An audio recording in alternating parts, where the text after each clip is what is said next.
Hey everyone, welcome to News to Astonish, where we discuss comics, movies, games, and more. And today I'm going to be doing a review for Thor Ragnarok. Thor Ragnarok is directed by Taika Waititi, stars Chris Hemsworth in the title role, of course, Tom Hiddleston, Cate Blanchett, and Mark Ruffalo as the Hulk. Now, this movie was amazing, to put it short, and I'll give you the reasons why. First off, I want to say that this one, out of all three Thor films, is the best one so far, the most entertaining. Because, let's face it, the first two are okay movies, but they're not as strong as compared to the other 17, 18 Marvel films that there is right now. By far, it's probably the weakest, especially Thor: The Dark World.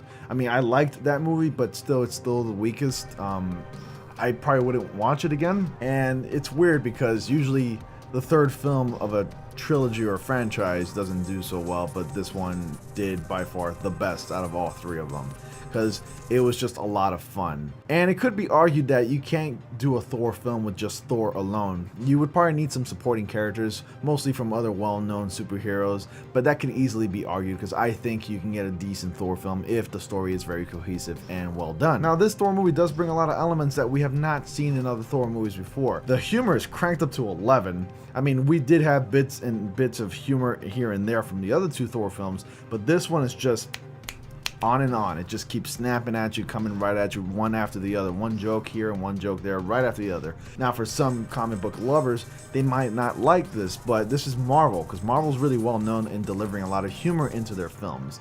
And humor is basically a key ingredient in their movies. But I was really impressed overall. A little gripe that I did have with the film is that the humor did go back and forth, and it didn't give me enough time to sit back and take in the joke that I just heard, or the funny scene that I just saw, and I really appreciate it. Maybe they went a little overboard, but still I had a lot of fun with this movie. And my God, who ever knew that Chris Hemsworth can be a funny dude? I mean, I hear a lot that Chris Hemsworth is a funny guy, but man, he made Thor a lot of fun in this film. Now, as far as the roles for the other characters, like Mark Ruffalo as the Hulk, he's always great. He did a great job performing as the Hulk. We did get a very, very talkative Hulk, by the way, and I'm not going to spoil anything for this movie. I'm just going to be as vague as possible, but I'm going to tell you what I didn't see and what I wish I could have seen, but still try to keep it vague. I will mention that the climactic battle was done really well, but the battle with Firelord Surtur wasn't exactly what I expected to be.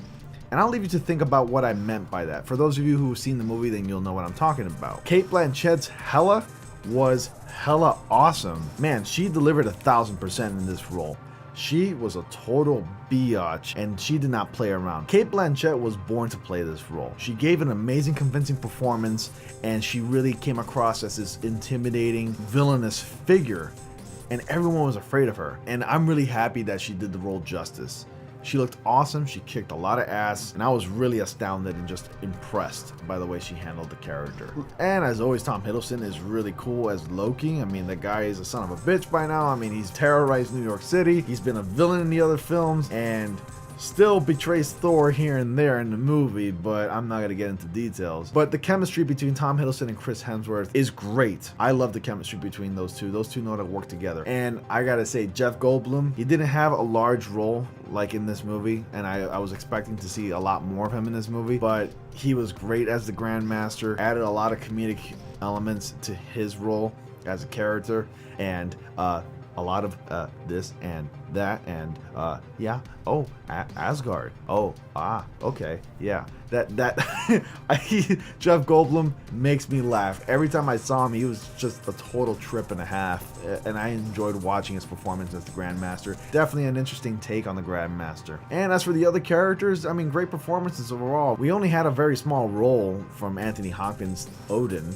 and I was expecting to see him more involved in this movie, especially in the climactic battle. Oops, semi-spoiler kind of, but you'll see why. If I had to compare it to the comics, some elements and some Easter eggs are in this film. Elements from the comics are borrowed and placed into this movie. There's just a lot of borrowing from comics here and comics there and just meshing it together and creating one cohesive story. It's not exactly 100% true to the comics. It's definitely a very comic booky film. It really takes the weird and just increases it and just delivers it at full face value. It just goes all out with confidence and just gives you the best of a comic book movie. Marvel films are only going to get weirder from here. We are expected to see cameo appearances from other Marvel characters, superhero team-ups in future Marvel films, and especially for those characters who already done their trilogies, they're expected to show up in other Marvel films. We already saw that with Spider-Man Homecoming, we saw that with Thor Ragnarok, and we've seen that with other films like The Avengers and stuff like that. But those are crossover films, so they're meant to cross over and meet each other in those films. So yeah, Marvel films are never going to be the same from here on in. Overall, I had a lot of fun with Thor Ragnarok. The only feedback I could give to this film is that they should have turned down the humor just a tad. Maybe throw in a particular story that I was looking for from the comics into the film. And that's pretty much it. Just very minute little issues that I had with the movie, but overall I had a blast with this movie. It's definitely fun for the family, definitely fun for comic book lovers, and definitely fun for anybody who loves a good laugh and action in a film. I'm gonna give Thor Ragnarok an A-. Well, that was my review for Thor Ragnarok, guys. What did you think of it? Have you seen the movie? Let me know in the comment section below. What's your favorite Marvel film of all time? And what's your favorite Thor film of all time? Please let me know in the comment section down below. Hit that like button, subscribe for more, and I'll see you all in the next comic panel.